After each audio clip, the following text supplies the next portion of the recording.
you.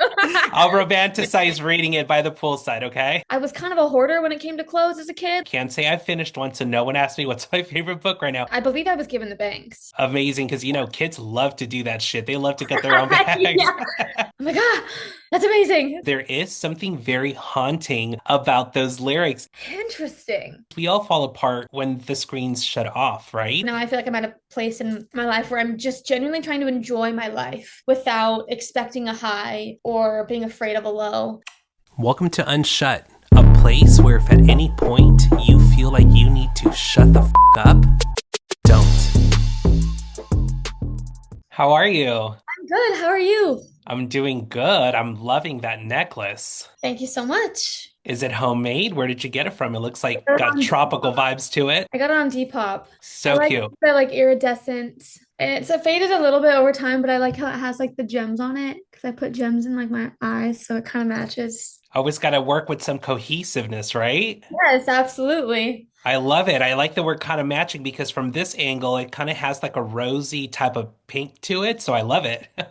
Yes, twins. Exactly. Is that some matcha you're drinking? It is. Yes. Oh my gosh. That's So homemade for sure.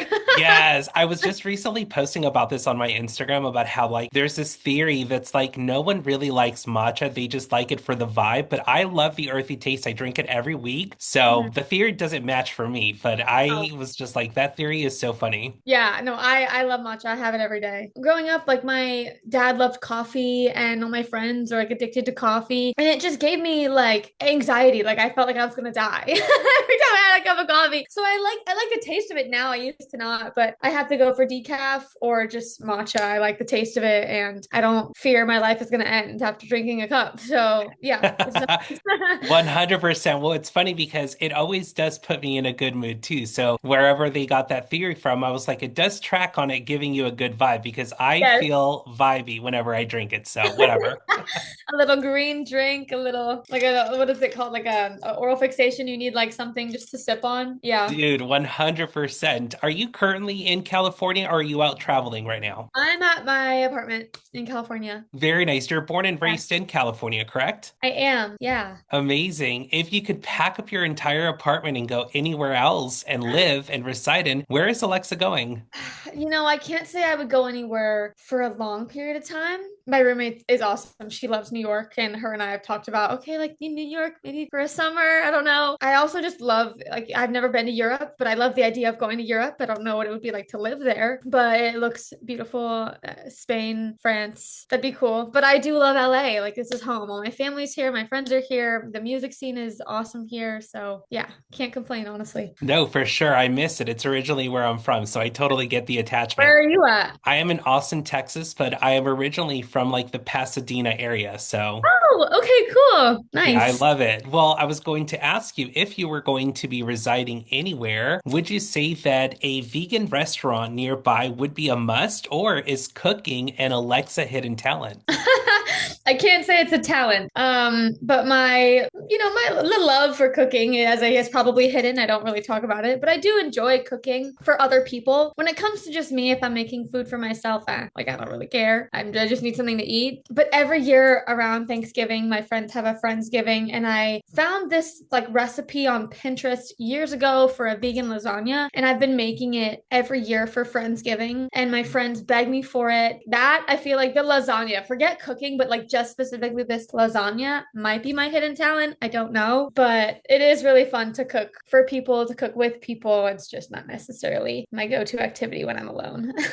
Very cool. Well, we'll definitely have to exchange some vegan recipes because I have a banana peel vegan recipe that's my number one favorite, and I brag about this all the time. So we'll have to exchange some recipes later, okay? Awesome. Yeah. I mean, as far as like a vegan restaurant being close by in LA, it's kind of inevitable. But yeah, it would be nice to have somewhere with a vegan option at least close by when it comes to, finding a new spot. No, totally. When did this vegan diet come into play for you? Like, what made it so important for Alexa to expand her palate in this way? Yeah. Well, it's so funny because people don't usually know this about me. Again, this is not something that I talk about all the time on the internet, but It was around, I was 19. So it was right after high school. I actually wanted to go vegan my freshman year of high school, but my parents were confused and they didn't know what that meant. So then I just kind of started like learning more about it. And by the time I was freshman in college, I like kind of just shifted completely just one day after watching a documentary that shattered my heart. So I really care about animals. I feel like my whole life I've always loved nature and exploring, and the color green was always my favorite. I feel like now I like pink a little bit more, but just like anything naturey, creation is so beautiful. So I have a lot of respect for the creatures that I don't understand. There's so many things that I don't know. All I know is what I can and can't do and can't control, and that's what I consume. So yeah, it's been like 7 years now, and I'm not gonna look back at all. Well, I think it says a lot about your empathetic side. It's something that's a desire that's always been there, but this shift kind of happened that made you really commit to it. And I think that's really admirable. So I commend you for that. Thank you. I Yes, appreciate of course. Before we talk about music, I believe you enjoy reading. What are you reading these days? I've been getting into reading. My this is kind of embarrassing, but my reading comprehension is so bad. It's so bad. I wanted to be a reader my whole life, and it just took me too long to finish any of the books. My friends were already on to the third, and I was still in the first.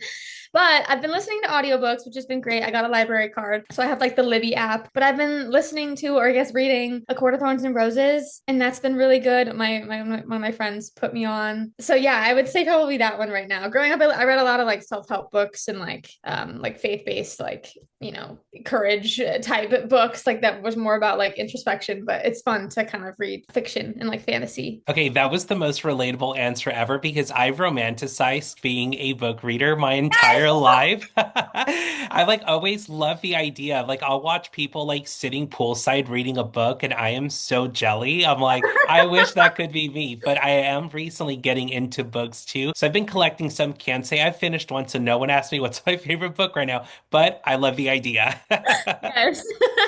So No, amazing. romanticizing it is honestly sometimes more fun than reading because not every book is a hit. But yeah, that's cool. Dude, That's fun. 100%. Now that I know that you're, kind of in your reading phase real quick, I noticed a picture of you crying holding One Italian Summer. So I had to bring this one up real quick because you've read it, you finished it. We won't give any spoilers, but if they were to do a real live interpretation of this book, what would be an Alexa song that you could see being placed in this movie? I would say the book, without giving any spoilers, is about grief, and specifically like this girl's relationship with her mother. And I love my mom. I love my mom so much. She's one of my best friends. So it really just the ending really got me. Like there was no stopping the waterworks. But I would say it's also just kind of like reflective on someone's own life. And throughout the book, she just kind of touches on how maybe she's accepted a bit of like a mundane kind of life, and then, to make it happy, like she accepts it. But I think my song The Fence off of my second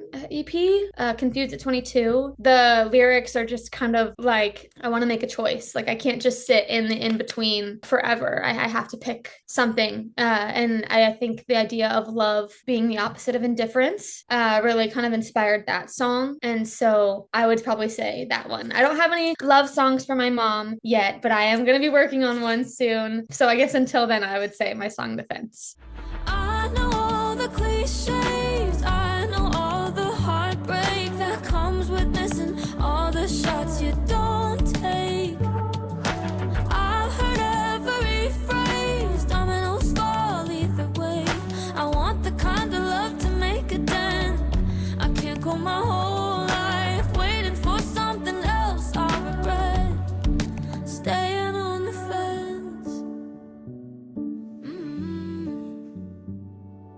Well, I love that you related it back to your mom, and I'm totally freestyling right now because this is not on my notes, but I do recall reading something about you and your mom had this relationship where she taught you to saying no to things almost kind of made you narrow down to the yeses. Does that sound familiar? Yeah, well, whenever I would talk about my most recent EP, The Process of Elimination, I would kind of refer back to my last EP, Confused at 22, and just my whole childhood of kind of feeling a bit indecisive. Whenever I didn't know what I wanted, I would always say my mom mom would help me figure out what I don't want and kind of go from there. Okay, well, like, well, is this something that you even want to do, you know? Because I feel like I'm a pretty positive person. There's not a lot that I don't like and not a lot that makes me upset or angry, you know? So pretty happy with a lot of things, which can make it hard to make a decision because both can be good, you know? At least when you're looking at maybe two options, when there's more as in, you know, the world, it can be a little bit easier to kind of narrow down, you know, over time what I don't want. So yeah, I definitely I'm grateful for my mom for, you know, helping me with that. And I still would consider myself indecisive in some ways, but some tools have helped me in regards of like building my own path, you know. Well, I think that answer was meant to be because, again, I didn't have that on my notes, but I remember it so vividly because when I was reading about that, it resonated with me because I talk about this all the time. I'm so indecisive myself, but I constantly call myself a positive Patty as well. And so that made me really think about like, whoa, this is a really good way that we can apply, even as adults, to narrow down your options and really hone in on the positive of an outcome. And so I got goosebumps when you said that because I'm like, all right, that was meant to be. It wasn't on my notes. So I love when that Oh, happens. yay. I love that. Yes. Well, while we're talking about books real quick, if Alexa dropped a lyric book, what would the title cover be? A lyric, like of all my lyrics? Yeah. I don't know. Oh no, I don't know. See, this is where the indecision comes in. There's a world of possibilities. The title of a lyric book. Wow. I feel like that would have been a good one too, a world of possibility. So it's almost like I mean, the sure, answer let's could go lay with in the that. confusion. Let's go with that. Amazing. I loved this so much because I was like, she's entering her book era. So if she were to ever drop a lyric book for like merch or something, a bitch is purchasing it, okay? Thank you. I'll romanticize reading it by the poolside, okay? Thank you. Thank you. Of course. You've talked about your dad playing the guitar when you were a kid. Is your dad on guitar on any of your recorded songs that are currently published? No, he's not. He's been practicing a bit more. He's a little rusty and those are his words. I think he's still really talented. He could just pick up a guitar and kind of muscle memory his way through. But no, he hasn't played any guitar on any of my songs. I work with a lot of amazing producers who are talented and they can play all the instruments themselves. So honestly, there hasn't been a need for it, but it would be fun. It would be fun for sure.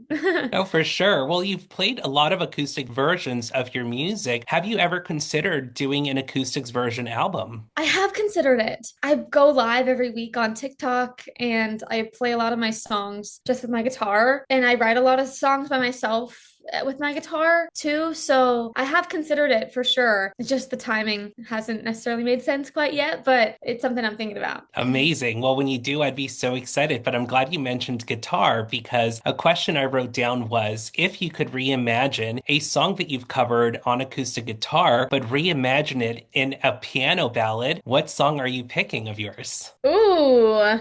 Ooh, my most recent song that I've been like pushing lately is called Crimes. When you read the lyrics, it's this very like desperate, like longing, yearning, like I'm gonna kill this girl. You know what I mean? Like dramatic, but it's so fun and boppy. But I feel like it could be really fun, especially for a song like that's that upbeat, to take a complete 180 and do a piano ballad of all things. So I probably would say that one, honestly. No, it's literally how I discovered you. It was with this song. And it's so funny you say that because there is something very haunting about those lyrics. And so I think you hit it right on the head or on the nail, however you say it. I think you nailed it. Thank you. Yeah, I would say that one for sure.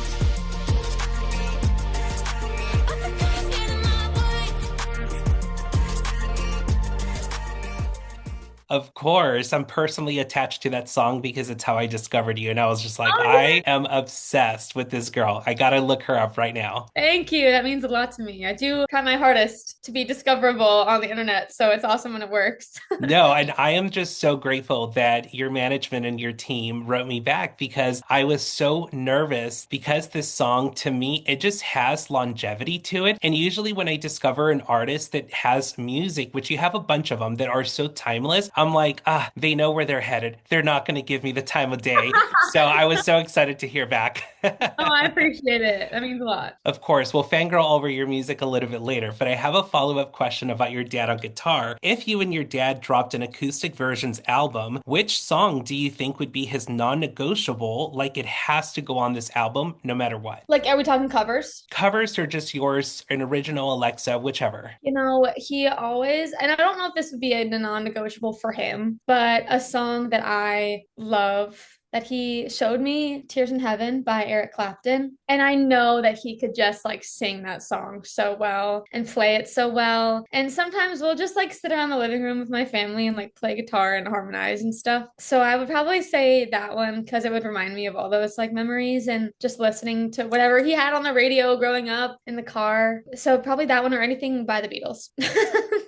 One or the other. Amazing. Well, we're not going to leave your mom out of this one. Is she musically inclined herself? No, she's a writer, but not a music writer. She's an author, a published author. She spent a lot of time working on her book. It is nonfiction. It's not like her own life and her own journey, like specifically with like infertility and having my brother and I and our younger brother as well. But she's always been a very motivational person in my life. She was a motivational speaker for a little bit, ran 2 nonprofits with my dad. So yeah, you know, there's a different level of entrepreneurism in her than me or even my dad, you know, at first when they met. But Absolutely. She's an artist in her own right. That's amazing.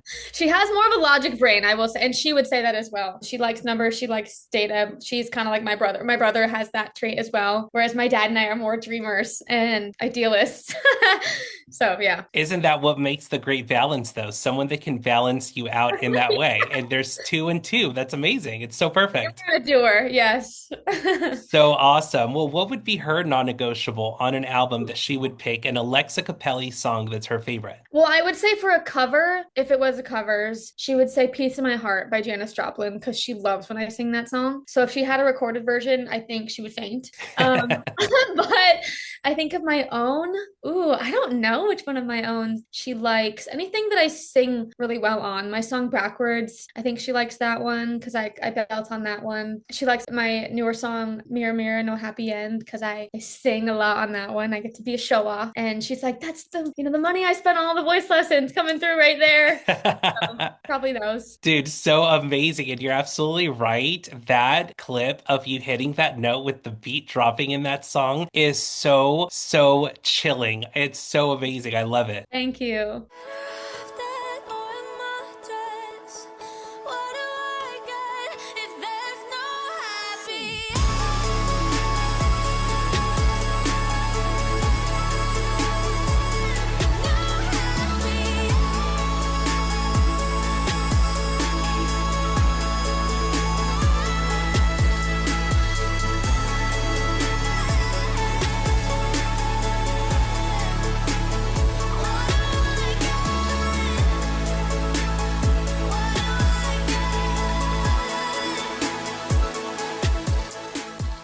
Obviously, we have your dad's, we have your mom's. What would be your brother Nick's pick? Oh gosh. He really likes my song Anymore on my last EP. He was like Anymore #1 stan. He loves that song. I don't know what he would pick for a cover. Oh, he really likes when I sing Who's Loving You by the Jackson 5. I sang that song for a recital in high school. And again, getting to be a show off and singing the really high notes because I'm a soprano and I can. So yeah, probably that one. Probably Who's Loving You. All right, But so it's listen, fun. whenever we do a family affair album, we know exactly what tracks are coming out, you know? Oh yeah, for sure. There's only so much I can give, till I can't take it. I give. I'm waiting for some validation, avoid confrontation, like it's the end of the world if I say I can't give anymore. I want to talk about your journey with music labels real quick. Did getting signed for the first time make you feel validated in a way? 100%. I mean, it was I'd been at that point, it was what, 4 years ago, and I had been putting out music, I think, for 4 years at that point. I started in 2019, 2020. Oh, well, maybe, well, 20, I think 2018, because if you count like my songs on The Voice, those were put out. So I don't know if that counts. But yeah, I guess 4 years or so. And just posting on TikTok, this was like pretty, new still at the time. It was a couple years in. And honestly, like it was just fun. I honestly just had a great time writing the songs and hanging out with my friends and getting them to be in my TikToks. And I think that came through on the screen for anyone who watched my videos. And so, yeah, to get the reciprocation of them being excited about the music was very validating. And I think any creative probably feels that way too when someone, as an artist, I have some friends who are, how do you say, visual artists. And, when someone buys an art piece, it's like, oh my gosh, like I am good. I am talented. This will work. This can work, And so, yeah, it's the same thing with the music. When someone comments saying that they bought my song on iTunes, not even just streamed it, but like bought it on iTunes. I'm like, that's amazing. That's so cool. Yeah. No, and I feel like that's what makes it so much more, even more validating. The fact that you were putting out these TikToks with your friends, it wasn't this like super glamorized and staged type of content. So the fact that you are able to be discovered in that sense makes it even more. But I wanted to ask you, how did you hold on to that validation after it didn't work out? I don't think I did, if I'm being honest. I think, well, I was signed for a couple years, and honestly, like my team was great. It just didn't end up working out for the timing in my career. But I mean, I love and respect everyone that was at the label. I was in Nashville at the time. I moved home. My brother started managing. My brother's my manager, my twin brother. He just jumped back on my team, thankfully. So thank God. I'm very grateful for him pushing me when I was kind of at my lowest. And yeah, I think a lot of circumstances in my life at that point just were all kind of coming together and to get me to feel like that. So having a support system really has been, in my brother and my family and my friends, has been my saving grace for sure. And any validation that I had gotten from a label or the streaming and the fans, that's going to come and go. And I had experienced that in small glimpses before. And so now I feel like I'm at a place in my life where I'm just genuinely trying to enjoy my life without expecting a high or being afraid of a low, but just enjoying my life that I don't film and put on the internet, but that I experience with my own eyes. My faith plays a big part into that as well. But yeah, I would say I don't think I have the emotional capacity to hang on to that validation anymore. Well, you said it so beautifully with your support system. Do you think there's a key component to the fact that he's not just your brother, he's your twin brother? So there's a deeper connection there, right? Do you think that plays a role in this foundation that you've been able to hold steadily under your feet when things get rocky? I'm really grateful for him. I feel like a lot of our childhood, we were very, very close. And then into high school, we went to different schools. And honestly, he and I are very different, which kind of like you said earlier, even my parents, it's like the two different types of people, working together well. And I think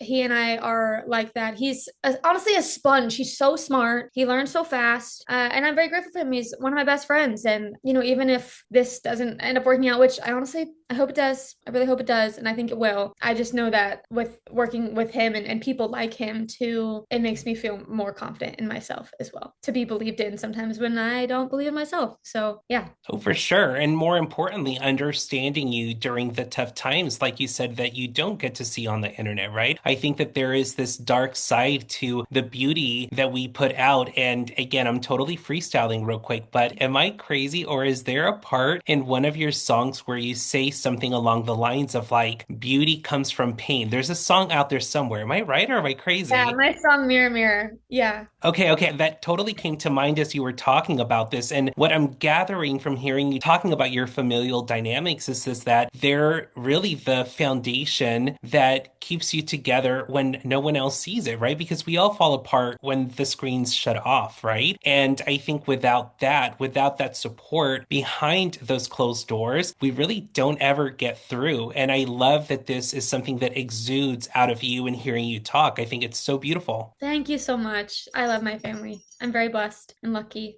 It definitely shows. And I kind of want to talk about this real quick because I had it in my notes, and I don't want to pry and get too crazy personal with anything that you don't feel comfortable talking about. But something I journaled is, do you think without knowing it then, this was something that you were living, growing closer to your family while going through something like grief when it came to kind of preparing you for these adult stages of life to be there for one another? Back then, when you were little, you didn't really know it, that this is something that you were going through, but it played a huge part into where you're at today. And I thought that was so beautiful. Would you mind talking about that? Can you rephrase the question? So basically talking about how like now as an adult, you see that the preparation of having the support system played a huge role in your childhood without you knowing it because you guys were going through something like grief. Yeah, I'm really lucky to say that I haven't experienced a whole lot of grief in my life, and I know that I will at some point in my life. But from the grief that I have experienced when they've been there, it's so different versus, in seasons where I've felt alone. I'm really good at asking for help.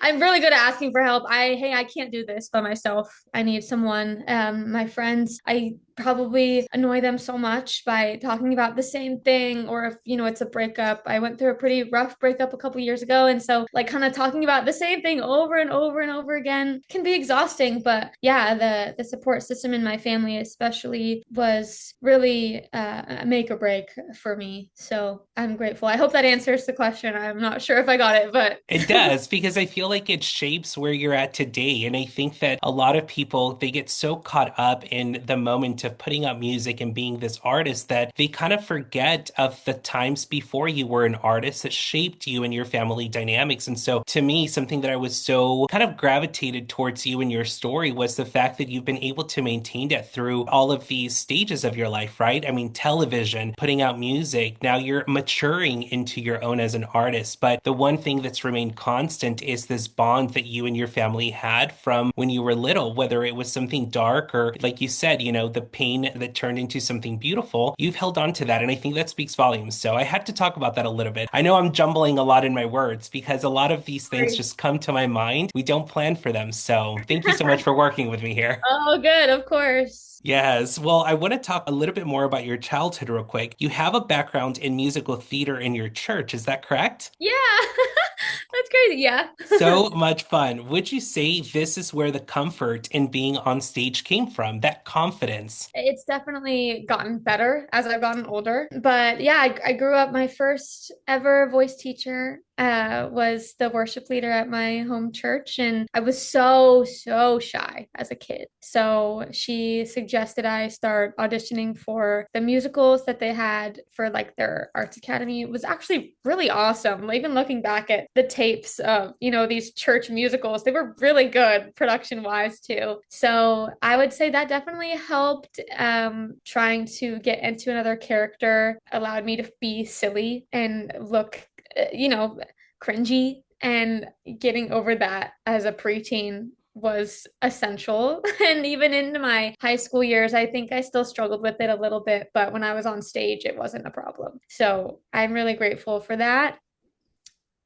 I feel Yeah. like that I feel like that push almost speaks volumes to the teaching of jumping into things blindly, right? Like you have to take leaps of faith in life and sometimes you don't know the outcome. And even though back then when you were little, I'm sure you were like, I don't know that I want to do this. I'm too shy. You were encouraged to do it. But then fast forward, look at where you're at today. And so I think that there is a component there of you can only teach, whether it's the faith or the word of God through readings and through lecturing. But I love that lesson came from a place of taking action too. You're little, you don't know what's going to come of it, but go and do it and you'll see why. And here you are. Yeah. Well, also too, I would say this made me think of something. I'm also riffing here, but I remember I was doing a music video shoot. I think it was for my song Forbidden, and it was with all my friends. And I remember we were doing some shots in this like white wall. I don't know what it's called, but it like looks kind of like an endless room, right? They were like, we need to get some performance shots. You just need to perform. And I was like, okay, what should I do? And they were like, oh, well, we don't know. You're the performer. Like you have to do it. And I was like, oh yeah, okay. So then I did a couple takes, and the director was very straight with me. He was like, you can do better.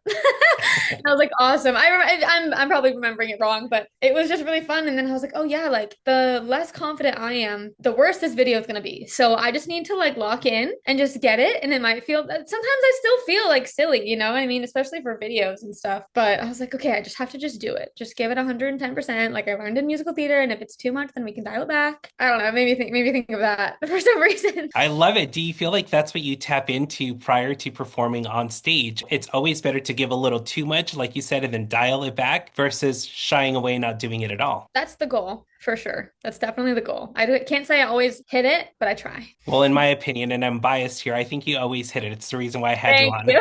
Thank you. Of Our course. own worst critics, of course. Yes. Well, I also want to talk about a caption you posted underneath a photo. You said, so yeah, it turns out Alexa knew who she was from a very young age. Do you know what picture I'm talking about? Yes, this was my husband on my birthday, and I was in this little dress, and I had bangs, and they were all messed up, and yeah, that was a funny picture. Okay, side note, I'm freestyling here again, but were the bangs self-made or were you actually given the bangs? I was given I believe I was given the bangs. I don't think I cut them. No, yeah, that was given the bangs for sure. Amazing, because kids love to do that shit. They love to cut their own bangs. Yeah. No, my mom's always had bangs, and so I was just matching her. Yeah, but that's a funny picture, and I liked it because again, every year that I've gotten older, I feel like the more confident I've become. And even like for the sake of fashion, when I look back at what I wore in the early 2000s, you know, looking at what was in, of course, but also I dressed myself. My mom always reminds me, you loved skirts and colors and pinks. And I was kind of a hoarder when it came to clothes as a kid. Like I wore a lot of just very girly outfits. And I look back at when I first started music, and it was not a girly look. And so I don't know, the more that I've done music, the more I've come into, being reminded of who I am. And looking back at childhood photos is kind of like confirmation for me, like, oh yeah, wait, I do love skirts. I am a girly girl. And it's just fun. No, it's totally tracking and I'm cheeking right now because I literally am thinking back of like starting the call with you and all I could think about was like how girly your necklace was and I couldn't take my eyes off of it. So it's tracking. Thank you. Thank you. Yes, of course. Well, in honor of Alexa knowing who she is, this is Hey Alexa. I'll describe a song and you tell me the first song that comes to mind. Are you ready? Are these going to be my songs or just any song? Any song. I'm scared. Okay. Here we go. Hey Alexa, play a song that reminds me of my childhood. Go. Oh God. Probably 15 by Taylor Swift. Oh my gosh, that's a deep cut. I love it. Throwback right there. Hey Alexa, play a song I wish was mine. The first album that really inspired me artistically was Heard It in a Past Life by Maggie Rogers. And her song Say It is so good. So I'm going to say that one just because it was like it sparked something in me when I first started releasing music. So Say It by Maggie Rogers. Yes, a Maggie Rogers like musical awakening is everything I live for. Yes, absolutely. The next one I have for you is Hey Alexa, play a song my listeners would not expect me to know every word to. Go. I would say anything rap, probably like, oh, what's that one song? Hold on. Oh, we're getting the keyboard out. I love it. Yes. Oh, Trap Queen by Fetty Wap. I know every word of that song. Hell Maybe that yes. one.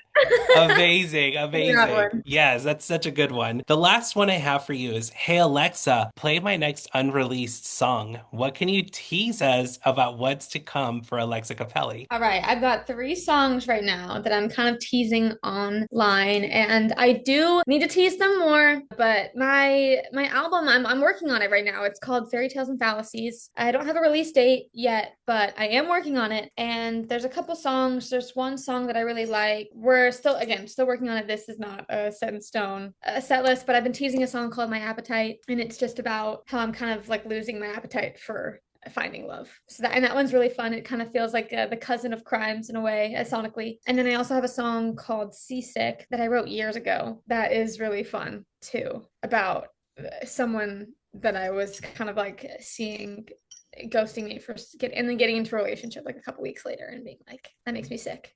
Probably either one of those. We'll see what happens. But I've been teasing them, so hopefully the world likes it and we can steamroll it a little faster. So exciting. Well, we're not going to hold you to any release dates or anything, but if you were to just kind of give us a little bit of a guesstimate, when will one or the other come out? It really depends. I'm hoping another single in the next couple months. again, keyword is hoping. It really just depends on the demand. I'm an independent artist now, so it's really expensive to put out music and to do it the way that I feel like really gives these songs a shot with visuals and the best quality that I can produce. So it really just takes time. And if the song that I tease ends up taking off, I would definitely speed up the process for sure. So yeah, time will tell. Okay, I hate to do this to you, but if you had to pick one or the other that would take off tomorrow to make you put that one out first, which one are you picking? Today, right now at 12:43 p.m., while we're filming this, I would say Seasick. Amazing. Don't quote me, you guys. Don't quote me. I could change my mind tomorrow. I could change my mind literally in an hour. Who knows? Absolutely. We'll just leave it out for the timestamp of today. That's it. We will never revisit it again, okay? Thank you. Of course. Well, I want to talk about a song title with you real quick. It's not necessarily about the song, even though I am stupidly obsessed with this song, but in honor of the title Replicate You, what is a quality of yours you think a past partner would say was hard to forget about you? Ooh, interesting. Probably my joy. I'm a really happy person. So maybe that. I tend to underreact to things, at least at first. I'm, again, reading comprehension slow processor. I'm an Enneagram 9. So probably just like an even keel about things. And then eventually, once they settle in, I'm like, oh, wait, actually, I'm really mad about that. Or that's really awesome. That's so cool. So yeah, probably just that, or my understanding, empathy. I could go on and on about myself. I don't know. No, I love this so much because when I wrote this question down, it made me reflect about myself too. And it made Yeah. me think of like, wow, like, if someone were to say those things about me in a song, like what would be the qualities of me I would want someone to remember me? So I thought this would be such a good question to ask you because I feel like sometimes, especially you're writing from your perspective, right? But I don't know if you've ever thought about what would someone write about you? And of course, being the positive Patty that I am, I had to be like, what's a good quality? Let's focus on the good qualities of Alexa, Yes. you know? Yeah. So would yours be similar, like do positivity? Yes, mine would be positivity and constantly showing grace in a relationship. Like I never like punish someone for feeling or doing, even if they've harmed me. I have a very difficult time punishing them. I try to just be empathetic and being like, where did that hurt come from? Why did they project that onto me? So I resonate to that, to the joy side of that you're talking about, 100%. Yeah, totally. Look at us. We're just, we're the best thing to ever happen to them. That's for sure. Yeah. Amazing.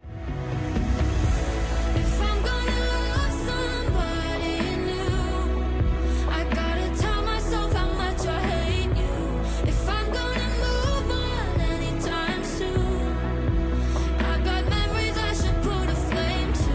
I dance with someone, try to fall just because, yeah. But I'm only ever thinking about us, no matter who I'm holding on to.